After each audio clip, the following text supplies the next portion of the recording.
What do you think is the biggest misconception around physiotherapy generally? I know a lot of people think physical therapy, I'm going to get a massage. No. Every single time people, oh, my neck is hurting. Oh, my back. Do you do exercises? Exercises. Yes, exercises. Especially when the therapist is a woman, a pretty lady. Especially, oh, I can't tell you how much. You know, in a lot of time we talk about cancer, breast cancer, we talk about some serious health issues. But today we're talking about some other serious health issues, but this time in the physiotherapy field.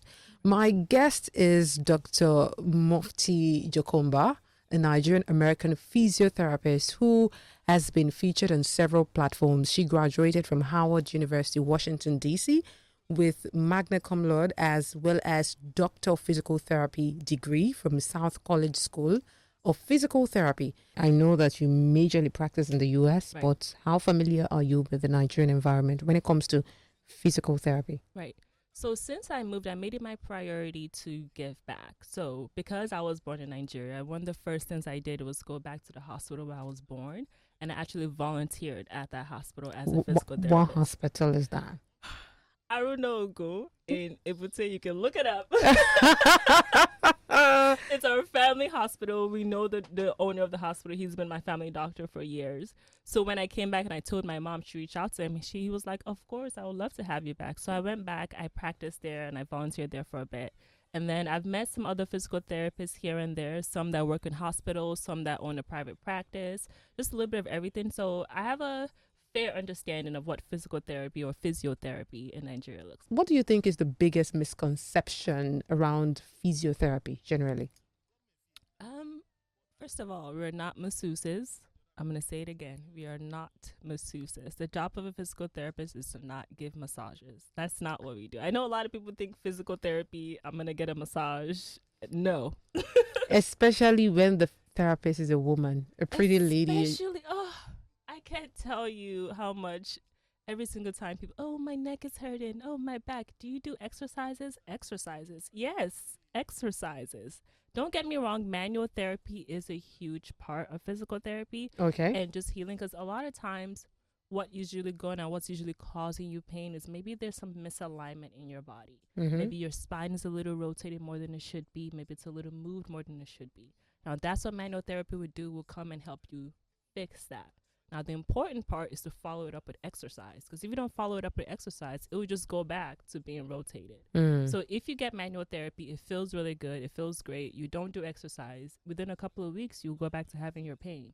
Now, some people are okay with that because that means you're going to keep coming back to me. You're going to keep paying me. Oh. But I'm not, like, that doesn't make sense to me, because then why am I wasting my time just doing the same thing over and over again if you're not going to follow up to do what you're supposed to do to keep my efforts the way it should be? Interesting. So let us also talk about managing pain, because that's one of the reasons why people engage physiotherapists. Absolutely. And I mean, we do manage pain here in Nigeria. There's a lot of pain to go around for one reason or the other. Or the other, is it traffic or it's I just mean, a lot. the kind of pain that traffic alone is causing in Lagos. Absolutely. Physical, mental, emotional. What do you think is that everyday practice that could just help you deal with this pain or prevent bodily injuries? I think my biggest thing, and if you follow me on social media, I've been really harping on this lately, and it's intentional movement. We're probably stuck in a place where, like, maybe you don't have time, in quotes, and I believe you always have time in exercise, but that's not an argument we're going to get into right now. We'll get into that a little bit later. But intentional mobility, you can be sitting in traffic and you can do some neck circles while you're sitting inside downful. You can be sitting on a okada and you can do some shoulder circles while you're doing that. Intentional mobility and being aware of the fact that, like, I'm stuck in this one position for however long because that's just the way life is right now. But what you can do is you have the ability to move your body in whatever way you need to. So do some trunk circles, do some shoulder circles, do some neck squeezes. All those small things, they add up eventually. Mobility and being physically active doesn't always have to be, I'm going to sit for 1 hour, go to the gym and do X, Y, and Z. It doesn't have to be that way. Small increments throughout your day adds up, and that's what really matters at the end of the day. But when you say something like neck circles, and I mean, I'm very sure there are other things. Right. How many neck circles do you have to do per day, for example, I to don't keep your believe neck healthy? I'm a huge believer of do what feels good to you, because what I might need from my neck to feel stable is going to be different from what you need. So read and really be in tune with your body and be aware of like, is this enough? I'm doing this neck circles and it feels good. Should I stop just because people are watching me, or should I keep going because the more I do, the better it feels? So Mm, it's really based on the individual, okay. right? What are you doing for your body, and what are you like really tuning into your needs, as opposed to just I mean, don't get me wrong, I could tell you do it 3 times, 3 sets times 10. Because do you know why I asked that question? Because do you do it until your neck hurts, or how do you know that you've done enough for today? I don't think that's like a straightforward question. Now, all physical therapists would tell you, they'll give you like a prescription, just like when you take your medicine, take it once in the morning, once at night. Exactly. Some physical therapists would tell you 3 times 10, do it. You can spread it out. You can do all 30 at once. You can do whatever. But I'm more of a belief that do it till it feels good. And then when you start to feel as though, okay, I should probably take a break, then take a break. That doesn't mean you can't come back in the next hour or 2 hours and then do some more. If you can only afford to do 5 because there's only 5 that feels good in the moment, then do the 5. If you can do 30 because it feels good to keep going, then keep going. Too much mobility, I don't think we're ever going to get to a point that like you moved so much that is going to be bad for you. I don't think that's a thing that really exists. So you can't walk too much. What is too much is my question. Like when you say too much, you mean you're walking so much that you've just lost so much weight? That's my question, right? Because let's say you go on a 30-minute walk, and on that 30-minute walk, you stop like maybe once or twice to catch your breath, to take a little break. You're still taking your 30-minute walk, as opposed to just taking a little 5-minute walk and going, oh, I'm tired, I'm done. Taking interval breaks and taking like conscious breaks is what's really important. And again, being in tune with your body. If your body is starting to tell you, okay, I think I've had enough, then that's okay. I don't believe in no pain, no gain, push through it until I don't believe in that. Because pain is a signal from the body that something is wrong. Okay. You can touch pain, you can feel pain, but being in pain is never advised. And I hope you kind of understand what the difference is when I say that, right? So let's say you're doing an exercise and you're picking up like X kg or whatever. You do the 1, 2, 3 reps and you're feeling okay. And then by rep number 4, your body is like shaking, you're sweating.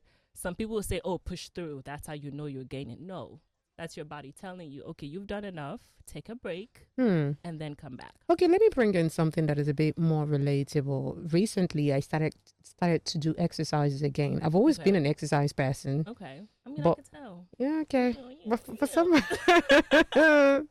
for some reason, I stopped. But now I'm back to it again because I just realized that recently I started to get really tired. And I wanted it also for to build my mental resilience. Absolutely. So to say, so I started doing it again. But you know that thing with starting exercises again after a long time. Yes. You know, you start doing something as simple as maybe 20 squats, and your body begins You're to struggling. You know, the first 1, 2, 3 days is like hell. Is that Absolutely. a signal? Because then you are in pain. Is that a signal for you to stop or a signal for you to push through? I would say that's a signal for you to switch what you're doing, right? So let's say you're doing the 20 squats day 1, day 2. By day 3, your body is like, okay, you need to relax. That doesn't mean you have to stop exercising. That just means maybe do some upper body exercise, maybe do some ab exercise, because there's so many things you can always work on that you don't always have to harp and focus on the one thing. So I mean, it could just be your body saying, "Give me a break." So give the body. Absolutely. It could Give be. it a It could break. even be stop for a while and Exactly. and then go come for a back. day. Absolutely. Okay. So generally, before we get into physiotherapy for injuries, because that is very important, what would you say are the top 3 warnings that you need to see a physiotherapist? Because a number of the things we've talked about now are things that we can manage to do Every by day. ourselves. But what are some of the things that can happen to you, Mm-hmm. even when you've not had an injury, Okay. that could be a sign that you need to work with a physiotherapist? Okay. I think for the biggest one, I'll start with saying back pain and lower back pain. We all kind of have lower back pain, but there's so many different types of lower back pain that some you can manage yourself and some you need a professional. Maybe you do need the manual therapy that I spoke about Mm-hmm. earlier. So a biggest one will have to say nerve pain. So when we have back pain, a lot of times it's affiliated with one of our legs. I don't know if you've ever noticed, if you do have back pain or anyone that's listening that does have back pain, you will notice that one leg is always kind of hurting more than the other one. One Mm. leg always kind of feels numb. One leg, like you might have pain going all the way down to your toes on that side. Now, Mm. if you're having those type of signs, that means your nerve is now involved in the process. Okay. A lot of times, before you can address nerve pain, you have to address the musculoskeletal problem, which is like a fancy way of saying you need someone to kind of touch and feel, see what's going on in there, help you correct it, and Mm-hmm. then you can start doing the exercises to get you to where you need. Because the tricky thing about nerve pain is if you don't address the manual therapy portion of it, you can do all the exercises in the world. It's not going to change what's going on because when we're treating nerve pain, there's something called centralization versus peripheralization. Centralization is when the pain has gone all the way down and then you need to start moving the pain back up into your back. And then from being in your back, then it's going to dissipate. Oh. If you don't have a professional that knows what they're doing to help you address that, it's going to be very hard for you to start like moving normally. Because you won't be surprised that in this part of the world, a number of people feel like seeing a physiotherapist is like a waste of A money. waste of money. Mm-hmm. I'm like, okay, why would I, because of back pain, why would I need to go and pay for sessions? Everybody has back pain now. What's the What's because my body is this type of way, why would I need to see a physiotherapist? Yeah. And they rather pay a gym instructor or something. Absolutely. And I'm going to say this, and I apologize to the people that actually know what they're doing, but the average gym instructor does not know what they're doing. Really? I am so sorry. I have to, because I'm a member at a gym. Okay. Right. So you hit the gym from time to I time. do. I'm there 6 days a week. She can attest to it. Okay. We're there, locked Mhm. in. And a lot of things that I see is the fact that you can work out for your body, the fact that you know how to exercise, the fact that you're genetically built to where you go to the gym, you just have to pick up some weights and you already have these muscles, Okay. doesn't mean you have what it takes to train someone else to exercise. Doesn't even mean that you're doing the exercises properly. It just means that you have the genetic disposition to just acquire muscle. Now, if you go to a trainer that doesn't really know what they're doing, I've seen these things before where they're training you to do an exercise, and I'm watching this, and I'm like, this person is going to get hurt doing this exercise like this because that's not the way it's supposed to be done. But they're not really clocked because you don't know how things are supposed to be done. You've trusted this person who's supposed to be a professional, and while they're doing it, you see them with all the big muscles, so clearly they know what they're talking about. But there's a difference between knowing how to train someone and knowing how to work out. So, I mean, simply put, are you saying that for a number of gym instructors that we see out there with big muscles, it could just be that they are genetically advantaged? I'm not going to say in there any, there are different reasons why people build muscles very quickly. Absolutely. It doesn't necessarily always mean that it's because they know what they're doing. 100%. But do you think that it is important for a gym instructor to have like a physiotherapy training or qualification, so to say? Is that very important? So I don't know how it works in Nigeria, to be specific, but in America, before you can become a trainer, you have to go through education. They're called certified personal trainers because they go through like a program. You have to pass certain exams before you can be qualified to teach other people how to do certain things. Now, I don't know about the Nigerian system when it comes to being a trainer, so I don't know what their qualifications are and all that, but you do need to have a certain understanding of anatomy. You do need to have a certain understanding of biomechanics. You need to have a certain understanding of proper body mechanics before you can then go and train other people on what to do. So I also understand that massage is also a technique. in physiotherapy, whether we like it or not. Really? And and because if you go to a number of the spas and the massage places you have here, they'll tell you, oh, there are different types of massage. There's the neuro massage, there's the deep tissue massage, there's water, and there are massages that are very, very good, that are used to heal the body. Right. So let's quickly talk about that. Okay, so from the not the manual therapy, the physical therapy form, there are different types of things you can do. So there's like the soft tissue massage, which is what your average massage is. They're just kind of squeezing your muscles, pressing on you. Like, so is that also physiotherapy? It is. It's just soft tissue mobilization. That's just what it is. And then there's joint mobilization, which is then getting into like the actual bones and being able to actually correct. So remember how I said earlier, maybe your spine is rotated? Before I can derotate your spine, I have to do some joint mobilization. So I'm actually going on your bones and pushing those level by level, right? So that's the difference between just getting a regular massage versus like a manual therapy session from a trained physical therapist. Now, let's talk about managing injuries. Okay. And as a physiotherapist and someone that is Nigerian and you're familiar with how these things are in Nigeria, what would you, what would you feel is one of the major challenges that people face when they are having a physiotherapy after injury, so to say? I think it would be proper body mechanics. And I think that applies, like, even if you haven't gone through physical therapy, if you're just having an injury or there's something going on in your body that you're not going well, I think it's about, like, how you do what you do. It's not really about what you do. It's more so about how you do it. So let's say you need to pick something up that's really heavy. Are you picking up with your back or are you picking up with your legs? Let's say you need to reach for something. Is your core being activated so you can protect because the muscles of your back are very, very tiny. And I keep going back to the back because your back is where is what occupies your spine. And your spine occupies your nerves, which innervates everything in your body. The functions, to be able to just touch your fingers together, that comes out from your spine. So if you're having, let's say you're having upper back pain around your shoulder blades, how are you reaching for things? How are you actually like touching things? How are you picking things up? That's what's going to really matter, because you can throw your back out, but let's say you want to pick up a bag of rice and you're using your little small back muscles. Next thing you know, your back is hurting. You could have avoided that if you'd bent your knees and picked it up with your knees as opposed to picking it up with your back. So body mechanics is the biggest thing in the cause. And that's, I don't think that's just in Nigeria. I think that's everywhere.